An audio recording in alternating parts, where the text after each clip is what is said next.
Everyone is the biggest wimps in university.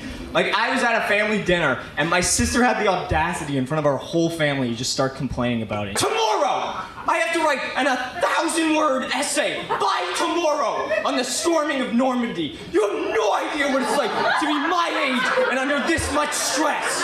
And in this amazing turn of events, my grandpa just looked up from his dinner and he was like, you know, when I was your age, we stormed Normandy.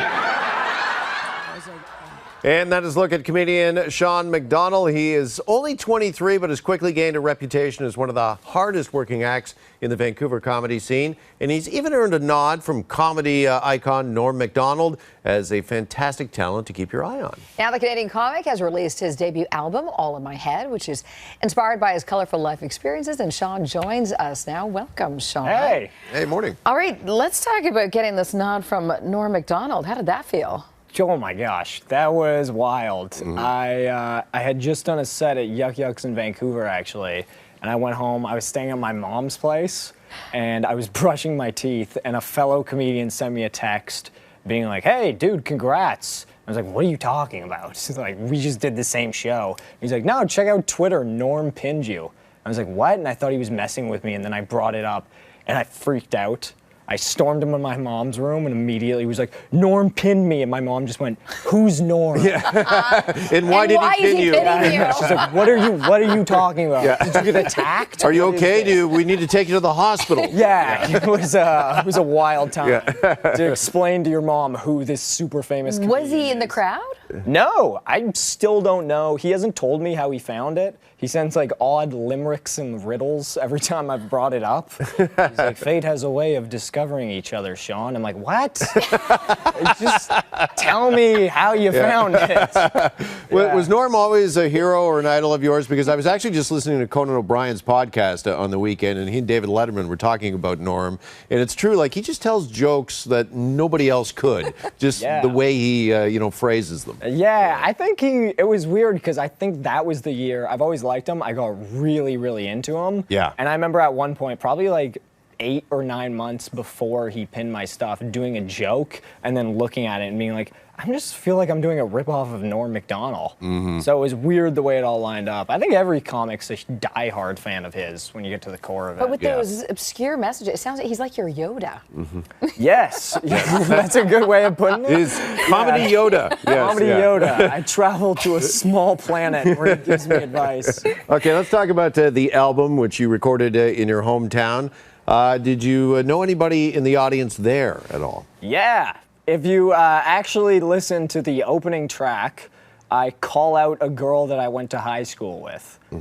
So lucky her. Yeah. But not really. It was more of a me, like, look at me now.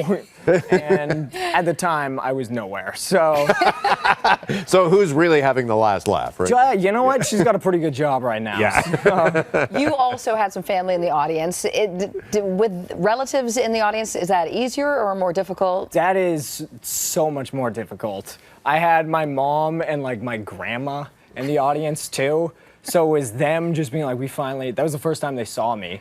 And they're like, oh, we get to support him in what he loves to do. And then they watched what I was doing and were like, we should never have supported this. This is what you are embarrassing our family. Is Grandma like standing up in the middle of the club? Why didn't you go to school?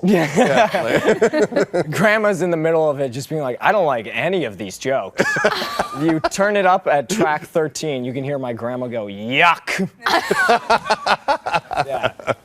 All right, you also talk a lot about Vancouver. Why is it so ripe, do you think, with comedic potential, that city? I'm not sure what it is. It seems that like everybody in middle of Canada either makes that split of like Vancouver or Toronto. So it's strange to see like all of the best comedians in the world either be here or not in the world, sorry, Canada, which has a killer scene, be in Vancouver or Toronto. So I'm not sure, like comedy here often, the record I'm with right now in 604 it seems are really, really pushing and opening doors for a lot of comedians. So I think right now Vancouver is popping. Nice. But also provides you with a lot of content for your stick, right? Yeah, absolutely. You get to see some wild people there. It's a lot of fun being in Vancouver. There's some characters. You also talk about dating on your album and how a horoscope has worked its way into one relationship. Yeah. Yeah, I don't.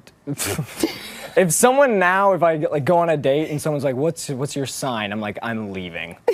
I can't do horoscopes. Because one gal was really into the horoscope. Yeah, and like my grandma growing up was really into them too.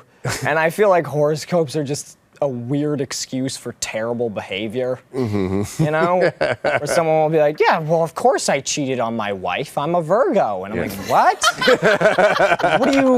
That doesn't excuse anything. All right, Sean's new album, All in My Head, is available now. Sean McDonnell, great to see you, Sean. Hey, thanks so much for having me on. Thanks for coming by. We're back after a quick break.